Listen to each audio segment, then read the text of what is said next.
Bismillahirrahmanirrahim. Assalamualaikum warahmatullahi wabarakatuh. Selamat siang anak-anak semua. Selamat siang, Pak. Gimana nih kabarnya? Baik atau Baik, Pak, puji Tuhan. Bapak, apa kabar? Bapak? Alhamdulillah baik. Nak Widi, terima kasih sudah bertanya. Nah Ilham, gimana kabarnya? Alhamdulillah Bapak baik-baik aja. Oke. Sebelum kita memulai kelas hari ini, alangkah baiknya jika kita berdoa terlebih dahulu. Berdoa menurut keyakinan masing-masing. Dimulai. Amin. Selesai. Oke. Bapak absen dulu kali ya. Di sini ada Kristiantoro hadir, Hadir, Pak. Ilham Abdurrahman, Hadir Bapak. Putri Indriani. Putri kemana nih Putri? Ada nggak? Putri kayaknya izin Pak. Udah dari Izin. kemarin gitu Pak. Oh, nanti kabarin ya. Kasih tahu Bapak dia kenapa izin kenapa. Siap Pak. Oke. Nanti aku kabarin. Sekarang Bapak mau lihat tugas kalian dari minggu kemarin. Udah selesai apa belum ini? Bapak cek classroom dulu. Oke, sudah selesai. Oke, sekarang Bapak ingin kalian presentasi ya dari kelompok 1 dulu. Kelompok 1 ada Chris sama Ilham. Oke. Bapak share screen aja ya. Silahkan kelompok 1. Oke, baik.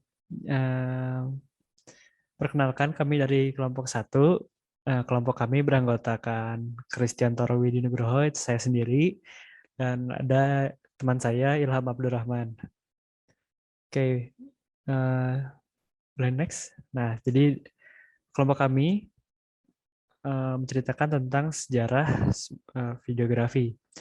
Yang pertama tentang sejarahnya, yaitu kehadiran videografi tidak luput kaitannya dengan penemuan kamera fotografi dan film seluloid yang ditemukan sekitar abad ke-16 hingga 17 silam. Di mana asal mulanya berasal dari sebuah kotak yang dibuat dari material kayu. Yang membuat kayu tersebut menjadi spesial adalah pada kayu tersebut terdapat lensa obscure yang terletak di salah satu sisi kotak tersebut. Oke.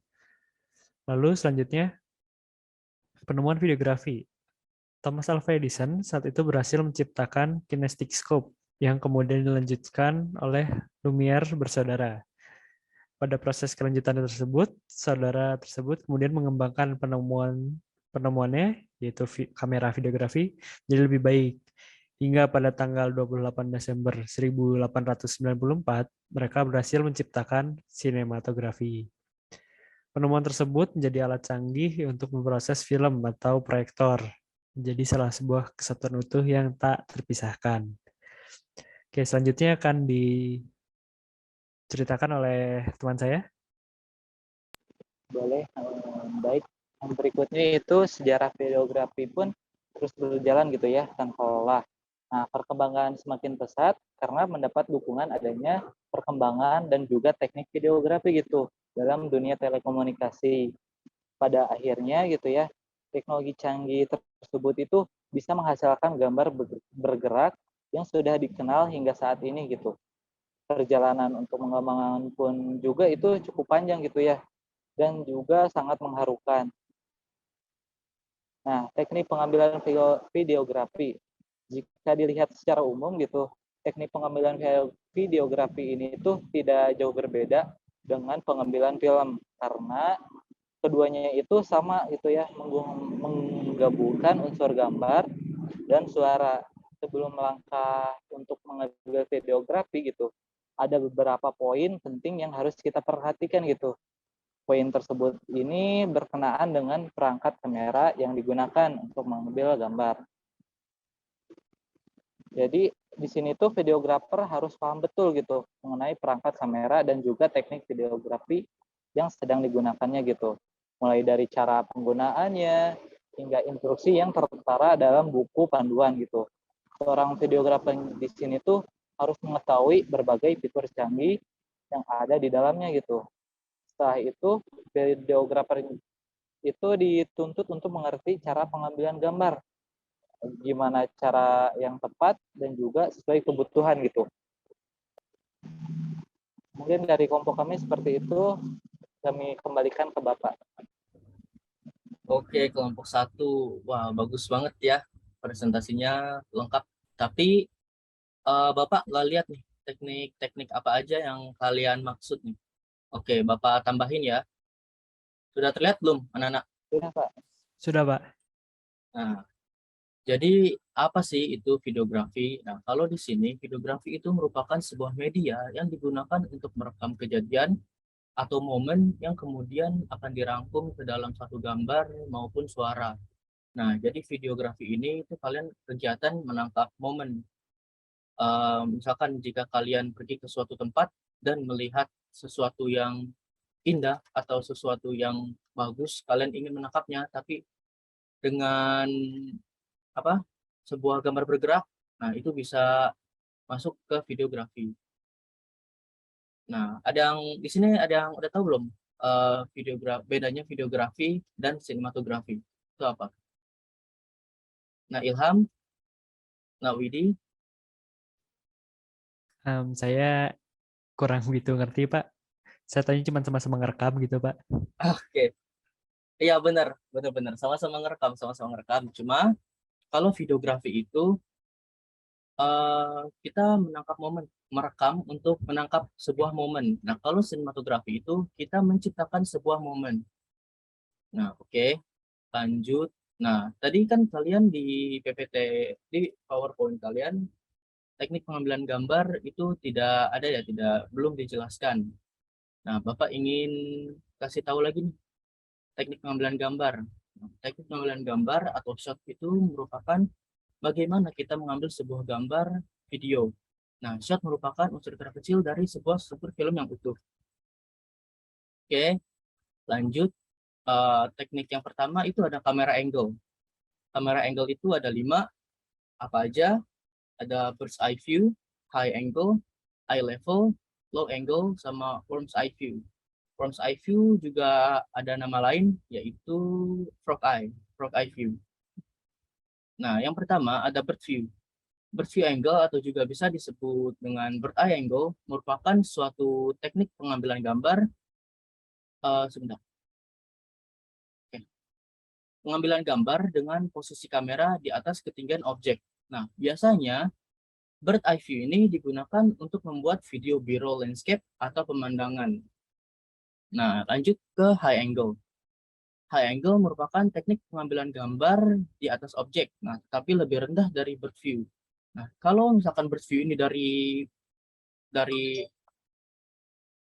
atas banget, nah kalau sebentar, maaf. Nah, kalau misalkan bird view ini diambil dari atas banget, jadi kayak sebuah burung terbang. Nah, kalau high angle ini lebih rendah lagi, tapi masih di atas objek. Nah, high angle ini merupakan teknik pengambilan gambar di atas objek, tapi lebih rendah dari bird view. Biasanya high angle ini digunakan untuk menunjukkan ini, apa sih namanya? Vulnerable. Nah, terus ada eye level. Eye level adalah sebuah teknik pengambilan gambar yang sejajar dengan objek. Nah, biasanya eye level ini digunakan untuk dokumenter. Terus ada low angle. Teknik pengambilan gambar low angle ini adalah pengambilan gambar dari bawah objek. Nah, kalau tadi high angle itu merepresentasikan vulnerability, kalau low angle itu merepresentasikan strength atau kekuatan. Nah, bisa dilihat dari sini. Terus ada frog eye. teknik frog eye adalah teknik pengambilan gambar yang sejajar dengan posisi dasar sebuah objek. Sudah terlihat belum anak-anak? Sudah, Pak. Oke, udah mulai ya. Satu-satu dimulai dari yang tilt ya, kamera movements-nya. Tilt itu adalah kamera bergerak pada satu sumbu, itu mendongak ke atas atau tilt up namanya, atau menunduk. Nah, itu namanya tilt down. Nah, ini tilt up dan Itu ada motivasinya tilt loh. down, Jadi atau bisa tilting. untuk ngeliatin detail dari satu subjek dari bagian bawah sampai atas atau sebaliknya. Atau juga untuk motivasinya itu adalah untuk mengikuti subjek Suaranya yang sedang terdengar nggak, bergerak, Nan? naik ke atas bukit misalnya, atau ya apapun yang gerakannya adalah naik dan turun. Itu tilting Halo? namanya. Tilt up dan tilt down. Terus yang kedua itu apa ya? Gimana maksudnya? Panning. Panning itu adalah kamera bergerak pada satu sumbu juga lol. Misalnya ke kiri itu namanya pan left, ke kanan Nah, ini adalah pan panning. right. Itu motivasinya bisa untuk ngasih informasi detail satu subjek, misalnya dari kiri ke kanan, ya itu tadi namanya adalah pan right. Atau bisa juga misalnya untuk mengambil dua orang nih, subjek yang lagi dialog atau berhubungan. Nah, misalnya kameranya mau pingpong nih, kanan ke kiri atau kiri ke kanan gitu. Jadi biar nggak terlalu banyak cut juga gitu. Atau juga bisa untuk mengikuti subjek yang lagi lari atau berjalan gitu. Itu butuh device khusus nggak sih tilting dan yang tadi panning itu? Iya, sebaiknya pakai device khusus. Jadi kita pakai tripod yang fluid head. Jadi kalau pakai fluid head itu kamera movementnya bakal lebih smooth. Udah kali ya, segitu aja videonya. Kalian bisa lihat sendiri nanti di YouTube, Bapak kasih linknya di grup nanti ya. Oke,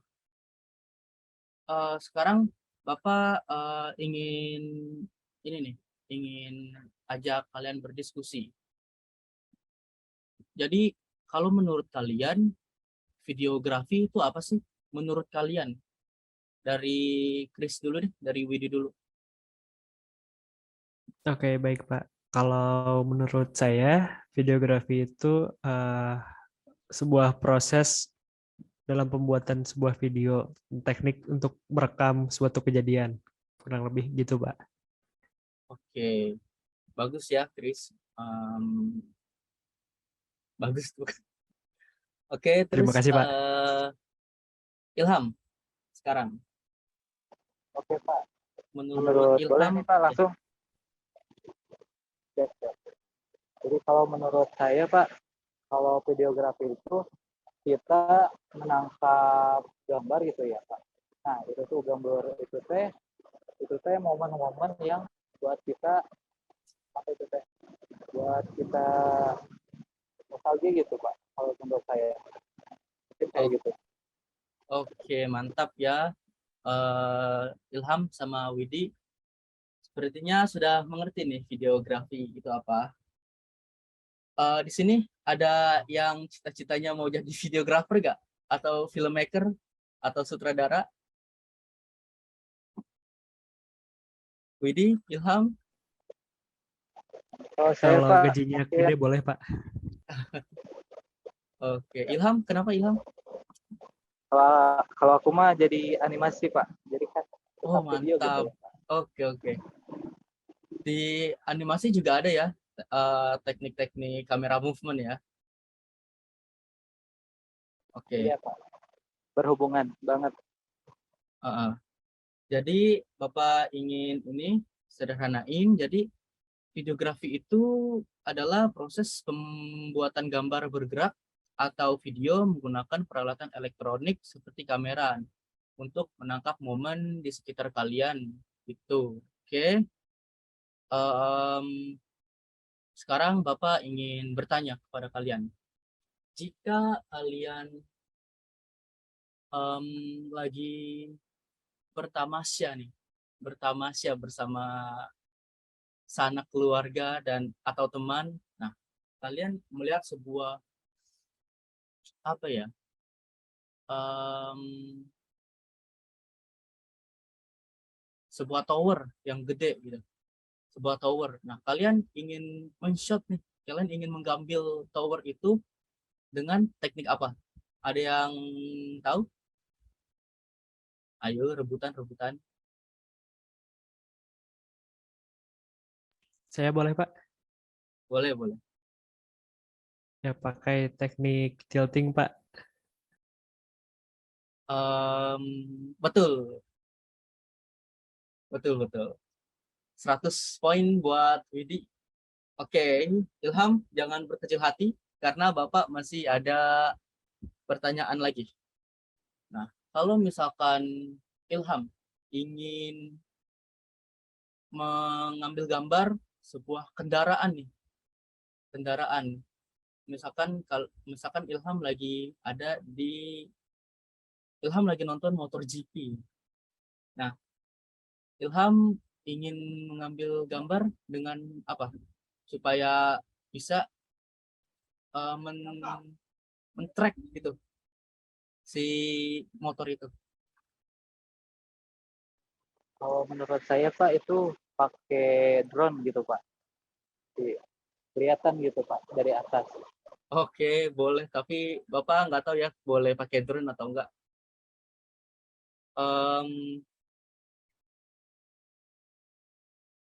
Oke, ini Putri nggak ada ya? Satu lagi deh. Rebutan. Kalau misalkan kalian ada kalian ingin mengikuti suatu objek, nah kalian ingin memakai teknik apa untuk mengambil Saya gambar? Pak, Oke, boleh saya Ilham Pak. boleh. Following shoot Pak.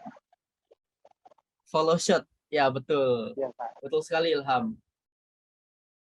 Oke, nah Bapak berarti Ilham dapat 200 poin, Widi dapat 100 poin. It's okay Widi, tetap bagus. Oke, sekarang Bapak ingin mengingatkan lagi tentang teknik-teknik pengambilan gambar videografi. Nah, yang pertama ada camera angle. Apa aja? Ada yang bisa sebutin?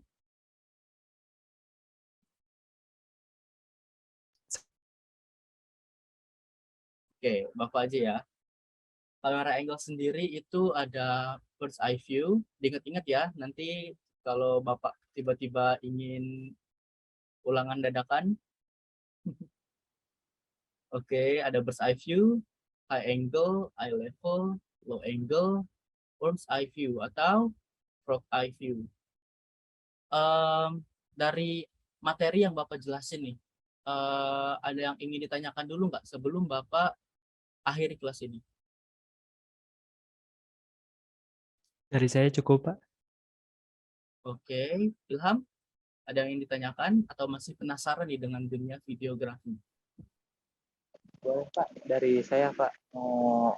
Ini Pak pendapat Bapak sih Pak. Mau minta pendapatnya. Oke, Kalau menurut Bapak kan dari teknik-teknik tadi itu nih. Ya Pak. Kalau dari Bapak itu yang paling keren menurut Bapak itu teknik apa gitu Pak? teknik yang Bapak tadi nggak jelasin ya. Jadi tuh Bapak suka teknik, jadi kan zoom itu ada dua kan, zoom in dan zoom out. Nah, kalau digabung sama dolly shot, jadi dolly zoom atau biasanya di filmmaking itu disebutnya vertigo effect. Jadi nanti layarnya kayak melebar gitu. Nah, itu tuh bisa buat shot yang dramatis gitu. Nah, itu menurut Bapak keren sih, bagus. Seperti itu, nah Ilham. Ya Pak, terima kasih ya Pak. Lumayan jadi referensi Pak. Oke. Ada yang ingin ditanyakan lagi dari Chris, Widi? Cukup ya. Oke, sebelum menutup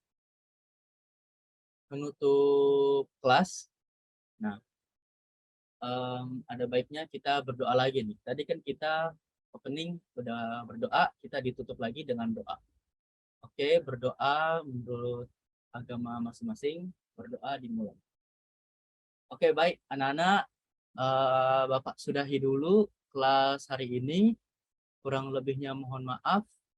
Wassalamualaikum warahmatullahi wabarakatuh. Terima kasih anak-anak semua. Waalaikumsalam warahmatullahi wabarakatuh. Terima kasih Bapak. Terima kasih, Pak. Oke.